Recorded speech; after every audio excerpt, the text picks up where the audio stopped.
ఎంత పెద్ద పదవిలుంటే అంత ఎక్కువ బాధ్యతతోనుండాలి.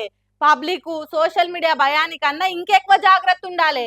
అంతేగాని ఎలక్షన్లుంటే ఓ తీరుగా, ఓట్లు అక్కర లేకుంటే ఇంకో తీరుగా నడుచుకుంటే జనాలు చూసుకుంటా కూడా ఉత్త ఊకుంటారా? ఇగో గిట్ల ప్రూఫ్‌లతోని పుట్టెడు మాటలంటారు.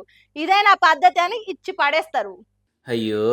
దేశానికి సరికొత్త తొవ్వ చూపించే విశ్వ గురువునని చెప్పుకునే మోడీ సారు అంబులెన్స్‌కు మాత్రం తొవ్వియలేకపోయిండు సూడురి. సారు కాన్వాయ్‌లు అన్ని కార్లు పోయేదాకా అంబులెన్స్‌ని అట్లనే ఆపిర్రు. ఇక ఈ వీడియో ఇంటర్నెట్‌లో ఇరుగా మరగ తిరిగే వరకలా తీరొక రకంగా అరుసుకోబట్టిరు జనాలు. సరే ప్రధానంటే బిజీగా ఉంటాడు, తీరిక లేకుండా తిరగవలసి ఉంటది, నిమిషం కూడా నిలబడేంత తీరుబడి ఉండదు, ఒప్పుకుంటాము. మరి ఇదే మోడీ సారు ఇదే కాన్వాయ్‌లో తిరుగుకుంటా ఎలక్షన్ టైంలో మాత్రం వెస్ట్ బెంగాల్ కాడ తొవ్విచ్చి దాన్ని కూడా ప్రచారంలో వాడుకొని పబ్లిక్ చూపియాలని సోషల్ మీడియాలో తిప్పిరు కదా.